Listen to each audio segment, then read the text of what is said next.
बिंदापाल उग्रसेन पाल महाविद्यालय की इस ऑनलाइन कक्षा में हम सभी बीएड, बीटीसी, डीएलएड और डीएड ये सभी छात्रों का स्वागत करते हैं। प्यारे बच्चों, पिछली जो वीडियो हमने बनाई थी वह था बुद्धि के मापन। उसी क्रम को जारी रखते हुए आज हम आपके सम्मुख लेकर उपस्थित हुए हैं बुद्धि परीक्षण। बुद्धि परीक्षणों को हम समझते हैं कि आखिर ये बुद्धि परीक्षण क्या है, ये कितने प्रकार की होते हैं और कैसा इनका प्रारूप होता है, कैसा इनका रूप होता है, उनकी संरचना के बारे में अध्ययन करेंगे, विस्तार पूर्वक अध्ययन करेंगे। तो चलिए देर न करते हुए सबसे पहले हम जानते हैं कि बुद्धि परीक्षण क्या है। देखिए, बुद्धि परीक्षणों को दो भागों में बांट दिया गया है। बुद्धि परीक्षणों को, जैसा आप श्यामपट्ट पर इसमें देख पा रहे हैं स्मार्ट बोर्ड पर, कि बुद्धि परीक्षणों को दो भागों में बांटा गया है। बुद्धि परीक्षण पहला भाग है व्यक्तिगत बुद्धि परीक्षण और दूसरा भाग है सामूहिक बुद्धि परीक्षण। इन दो रूपों में बुद्धि परीक्षणों को बांटा गया है, ठीक है। और इसके आगे भी व्यक्तिगत बुद्धि परीक्षण को भी दो भागों में बांटा गया है। पहला क्या है, शाब्दिक व्यक्तिगत बुद्धि परीक्षण और दूसरा है अशाब्दिक बुद्धि परीक्षण। उसी प्रकार से सामूहिक बुद्धि परीक्षण को भी दो भागों में बांटा गया है, शाब्दिक सामूहिक बुद्धि परीक्षण और अशाब्दिक सामूहिक बुद्धि परीक्षण। तो ये हैं परीक्षणों के प्रकार, बुद्धि के परीक्षणों के प्रकार। एक बार फिर से देख लीजिए, बुद्धि परीक्षण को दो भागों में बांटा गया है, व्यक्तिगत बुद्धि परीक्षण और सामूहिक बुद्धि परीक्षण। उसके पश्चात व्यक्तिगत बुद्धि परीक्षण को भी दो भागों में बांटा गया है और सामूहिक बुद्धि परीक्षण को भी दो भागों में बांटा गया है। तो आज की इस वीडियो में हमने पहले भी आपसे कहा था कि जब पाठ बड़ा हो तो उसको छोटे छोटे अंशों में विभक्त करके हम आपको पढ़ाएंगे, समझाएंगे, उससे सीखने में आपको मदद मिलेगी। तो आज की इस कक्षा में हम आपको बताएंगे कि व्यक्तिगत बुद्धि परीक्षण क्या है और सामूहिक बुद्धि परीक्षण क्या है, और दोनों में अंतर भी आपको बताएंगे कि दोनों में अंतर क्या है। तो चलिए देर न करते हुए सबसे पहले हम समझते हैं व्यक्तिगत बुद्धि परीक्षण क्या है। देखिए, व्यक्तिगत जो बुद्धि परीक्षण है, एक समय में एक ही प्रयोज्य पर प्रयोग किया जा सकता है। पहला जो इसकी विशेषता है कि एक समय में एक ही प्रयोज्य पर इसका प्रयोग किया जा सकता है, ठीक है। प्रयोज्य मतलब जिस व्यक्ति पर आप प्रयोग कर रहे हैं, जिस व्यक्ति का आप बुद्धि परीक्षण कर रहे हैं, वही आपका प्रयोज्य है।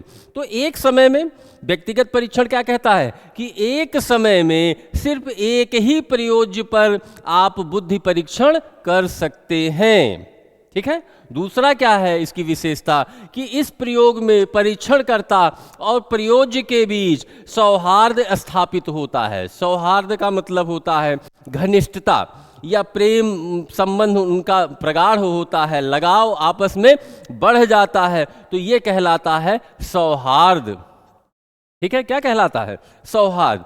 तो इसकी दूसरी विशेषता क्या कहती है कि प्रयोज्यकर्ता या प्रयोज्य और परीक्षणकर्ता, परीक्षण जो कर रहा है और प्रयोज्य मतलब जिस पर कर रहा है, तो उन दोनों के बीच सौहार्द स्थापित हो जाता है। तीसरी जो इसकी सबसे महत्वपूर्ण विशेषता है वह है प्रयोज्य किसी भी भय या चिंता से मुक्त होता है। भय और चिंता उसे नहीं रहती। क्यों? क्योंकि सौहार्द स्थापित हो गया। जब दो व्यक्तियों के बीच सौहार्द स्थापित हो जाता है तो निश्चित ही दोनों व्यक्तियों में भय और चिंता समाप्त हो जाती है। वही चीज़ यहाँ पर भी लागू होती है कि प्रयोज्य किसी भी भय और चिंता से मुक्त रहता है और जो भी उससे प्रश्न पूछे जाते हैं वह बिना ही हिचकिचाहट के अपने उत्तर देता रहता है। तो ये व्यक्तिगत बुद्धि परीक्षण की तीसरी विशेषता हो गई। अब हम बात करेंगे व्यक्तिगत बुद्धि परीक्षण की चौथी विशेषता पर कि इस परीक्षण का संचालन विशेषज्ञों द्वारा किया जा सकता है। ऐसे व्यक्ति जिन्हें मनोविज्ञान का ज्ञान है, ऐसे व्यक्ति जिन्होंने परीक्षणों को का अभ्यास किया है, बुद्धि परीक्षणों का अभ्यास किया है, उसको पढ़ा है, उसको समझा है, वो विशेषज्ञ कहलाते हैं। तो इन परीक्षणों का संचालन वही व्यक्ति कर सकता है जिसके पास परीक्षण करने का ज्ञान हो, अर्थात विशेषज्ञता उसके पास हो। तो ऐसे व्यक्ति ही उसका संचालन कर सकते हैं। तो परीक्षण का संचालन कौन कर सकता है? विशेषज्ञ ही कर सकते हैं। तो यह इसकी विशेषता रही।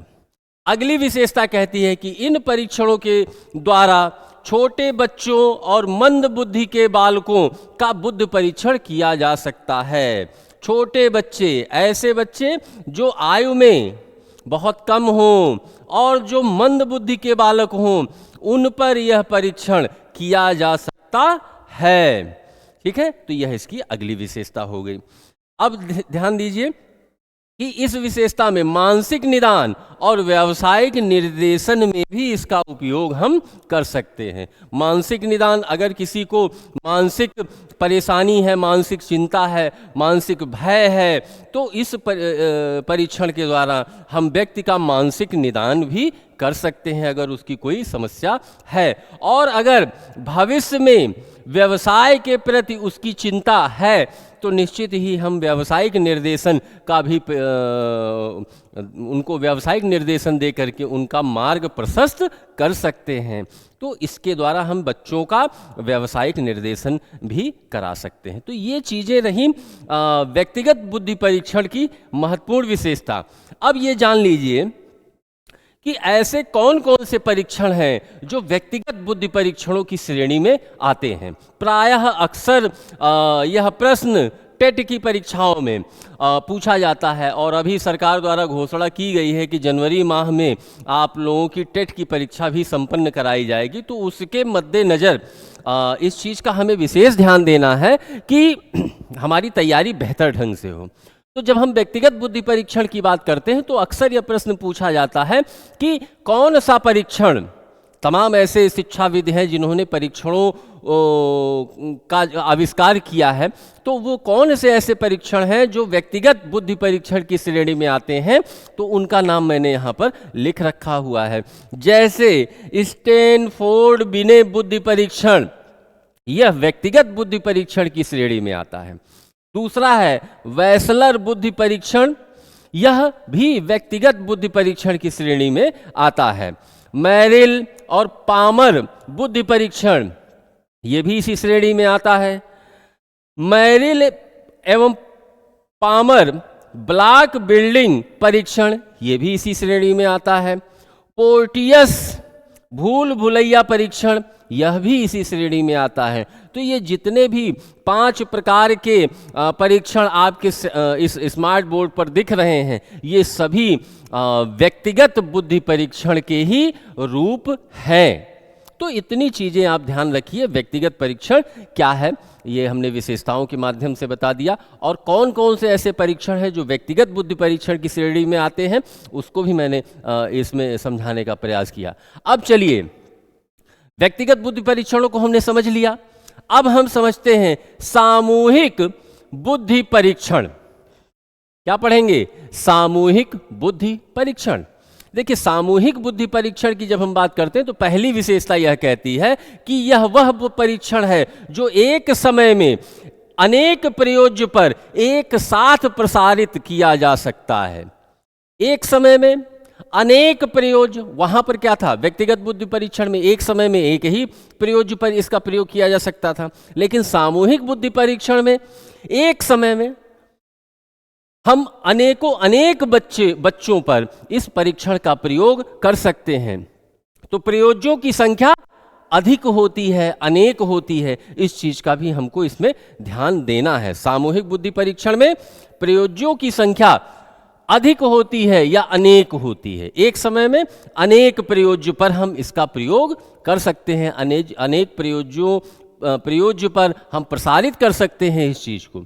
दूसरा कि इसमें सौहार्द की आवश्यकता नहीं होती, इसमें किसी लगाव, प्रेम या घनिष्ठता की आवश्यकता नहीं होती। ठीक है, अर्थात इसमें सौहार्द नहीं पाया जाता है। इस प्रकार के परीक्षण में, सामूहिक बुद्धि परीक्षण में सौहार्द नहीं पाया जाता, तो इसकी यह भी विशेषता कहलाती है। अगली विशेषता, इसका निर्माण और मानकीकरण सरलता से किया जा सकता है। इसका मानकीकरण और इसका निर्माण हम बड़े ही सहज भाव से कर सकते हैं, तो यह सरलता इसकी विशेषता है। प्रशासन के लिए विशेषज्ञों की आवश्यकता नहीं होती। इसमें किसी भी प्रकार, अगर इसको हम इन परीक्षणों का हम प्रयोग कर रहे हैं तो किसी भी प्रकार के विशेषज्ञों की आवश्यकता नहीं होती। कोई ऐसा व्यक्ति जिसने बाल मनोविज्ञान या मनोविज्ञान का जिसने अध्ययन नहीं किया हुआ है, ठीक है, वह भी इस परीक्षण को सफलतापूर्वक कर सकता है। कहने का मतलब यही है कि प्रशासन के लिए विशेषज्ञों की आवश्यकता नहीं होती। कोई भी सामान्य व्यक्ति इन परीक्षणों को आसानी से संपन्न करा सकता है। यह इसकी अगली विशेषता हो गई। अगली विशेषता क्या कहती है कि यह एक मितव्ययी परीक्षण है। मितव्ययता का अर्थ होता है जिस परीक्षण में कम समय लगे, कम धन खर्च हो और श्रम कम हो लगे, मेहनत कम लगे।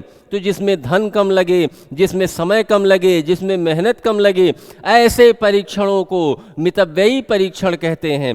तो सामूहिक बुद्धि परीक्षण का यह भी एक विशेषता है कि यह एक मितव्ययी परीक्षण है। क्यों? क्योंकि इसमें धन, श्रम और समय तीनों ही कम खर्च होता है, इसलिए यह मितव्ययी परीक्षण कहलाता है। ठीक है। अगली विशेषता क्या कहती है कि व्यक्तियों के चयन और वर्गीकरण के लिए यह उपयोगी होता है। अगर हम किसी व्यवसाय में, किसी रोजगार में व्यक्तियों का चयन कर रहे हैं तो उस चयन में हमें व्यक्तियों के चयन और उनका वर्गीकरण करने में सामूहिक बुद्धि परीक्षण बहुत ज़्यादा उपयोगी होती है। ठीक है, तो इसकी यही विशेषता है, व्यक्तियों के चयन और वर्गीकरण के लिए सामूहिक बुद्धि परीक्षण अत्यंत ही उपयोगी होती है। अब ये भी जान लीजिए, अभी मैंने कहा व्यक्तिगत बुद्धि परीक्षण में उसके भी मैंने प्रकार बताए थे कि कौन कौन से परीक्षण व्यक्तिगत के तहत आते हैं। अब इसमें भी आप समझ लीजिए कि सामूहिक बुद्धि परीक्षणों में ऐसे कौन कौन से परीक्षण हैं जो इसकी श्रेणी में आते हैं। तो पहला है आर्मी अल्फा परीक्षण। आर्मी अल्फा परीक्षण सामूहिक बुद्धि परीक्षण के ही अंतर्गत आता है। आर्मी बीटा परीक्षण, यह भी सामूहिक बुद्धि परीक्षण में ही आता है।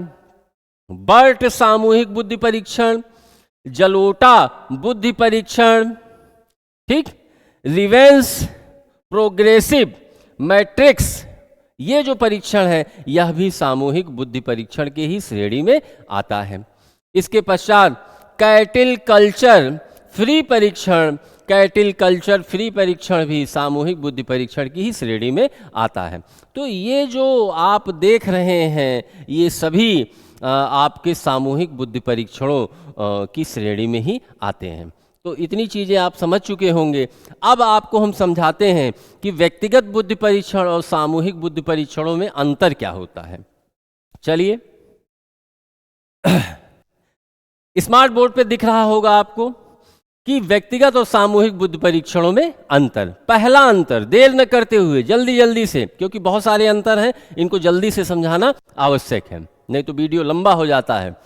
इन परीक्षणों का निर्माण और मानकीकरण करना कठिन होता है। अभी मैंने बताया था, सामूहिक बुद्धि परीक्षण के अंतर्गत मैंने बताया कि इनका निर्माण करना सरल होता है, लेकिन व्यक्तिगत बुद्धि परीक्षण में परीक्षणों का निर्माण करना और मानकीकरण करना कठिन होता है, और सामूहिक बुद्धि परीक्षण में ये सरल होता है। परीक्षणों का निर्माण और मानकीकरण करना व्यक्तिगत परीक्षणों की अपेक्षा सरल होता है। तो यह इसकी विशेषता हो गई, अंतर हो गया। क्या हो गया? अंतर हो गया। इसमें निर्माण करना और मानकीकरण करना कठिन होता है, लेकिन इसमें निर्माण करना और मानकीकरण करना सरल होता है। इतना सा आपको ध्यान देना है। ठीक, ये परीक्षण प्रायः मौखिक होते हैं और व्यक्तिगत बुद्धि परीक्षण मौखिक होते हैं और सामूहिक बुद्धि परीक्षण प्रायः लिखित होते हैं। इतनी सी चीज है।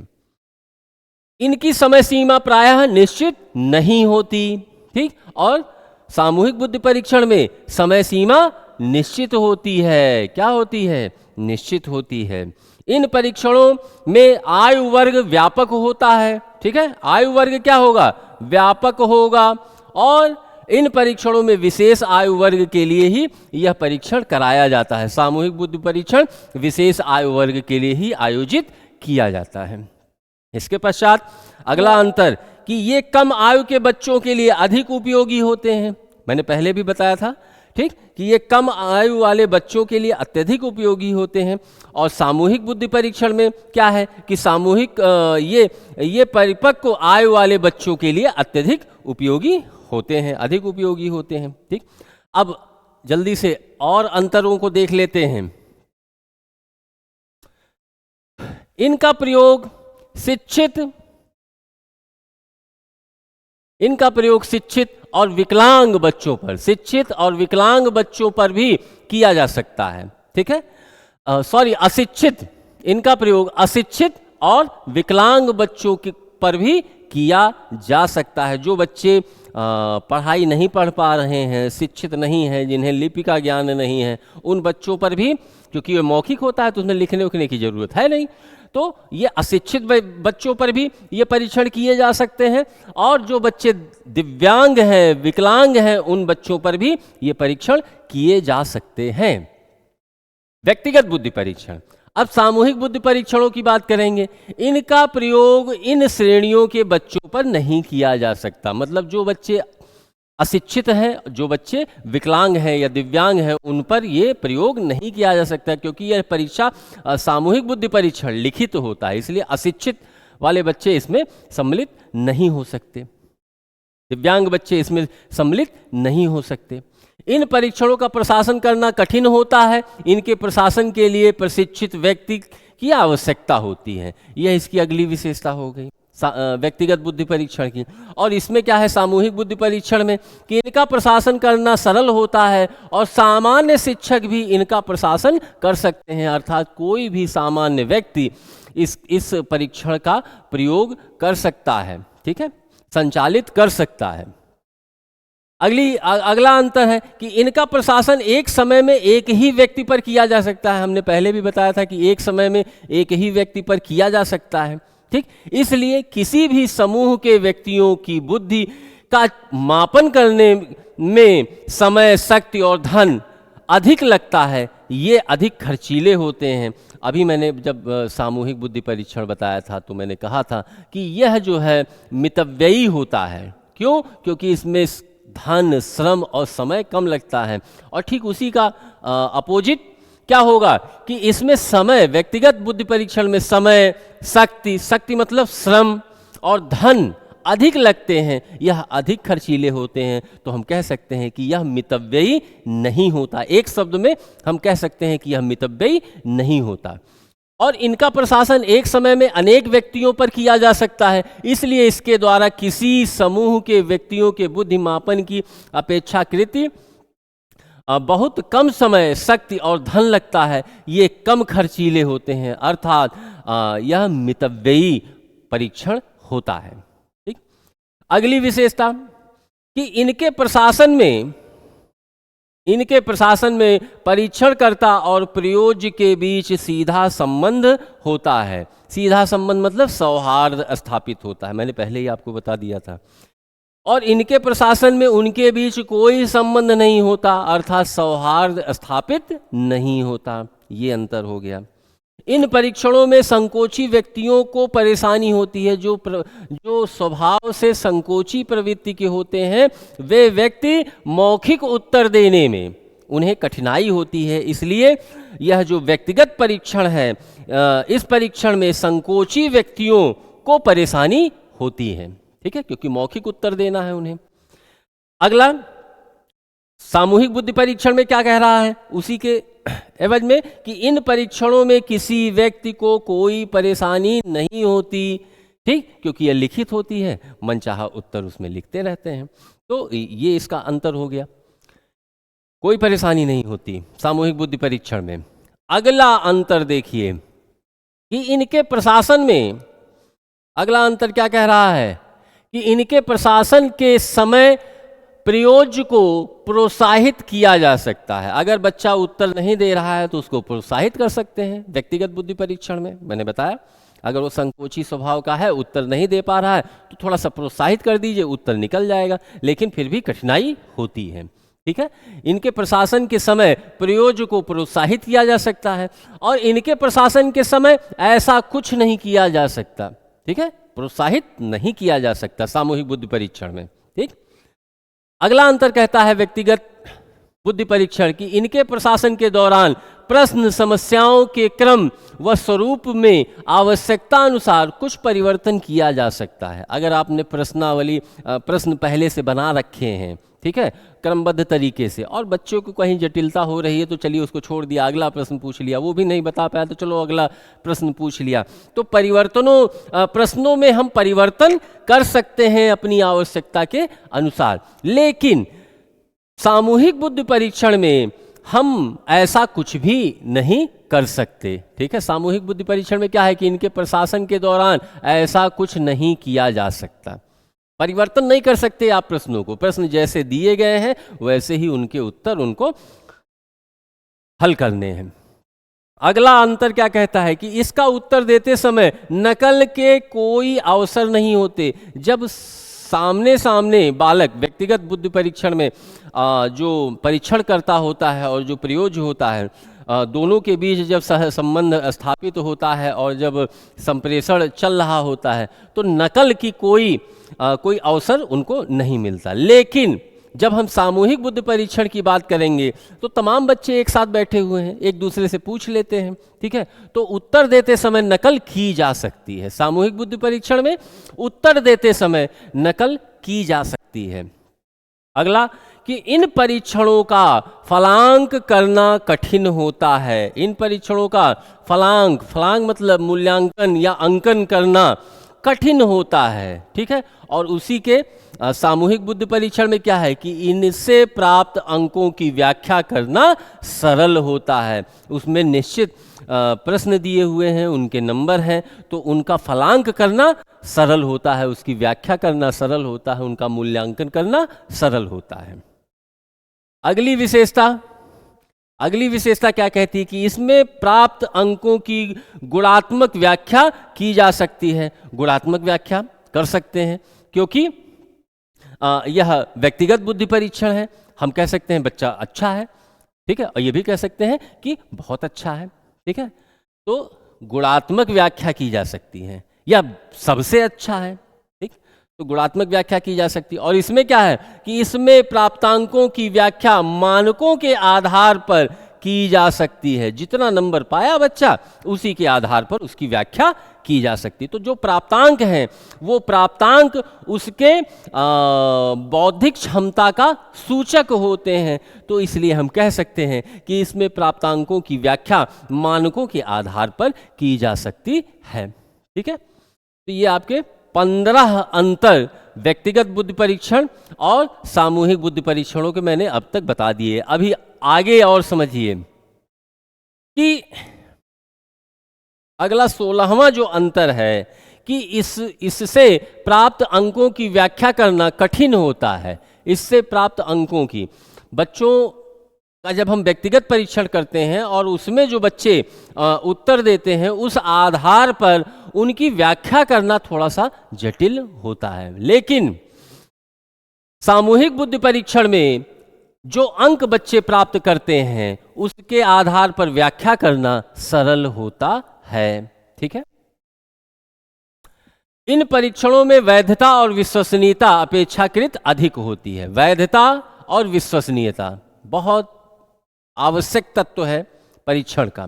तो परीक्षणों में वैधता और विश्वसनीयता अधिक होती है। ठीक है, लेकिन इन परीक्षणों में वैधता और विश्वसनीयता अपेक्षाकृत कम होती है। वैधता और विश्वसनीयता कम होती है क्योंकि इसमें नकल की गुंजाइश भी है।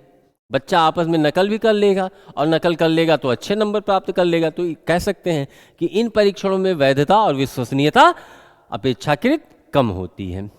अगली जो अंतिम विशेषता है आपकी कि व्यक्तिगत बुद्धि परीक्षण में कि इन परीक्षणों में वस्तुनिष्ठता अपेक्षाकृत कम होता है। वस्तुनिष्ठता क्या होती है? कम होती है। और सामूहिक बुद्धि परीक्षण में इन परीक्षणों में वस्तुनिष्ठता अपेक्षाकृत अधिक होती है। तो ये 18 अंतर मैंने आपको इस छोटे से वीडियो के माध्यम से बताने का प्रयास किया।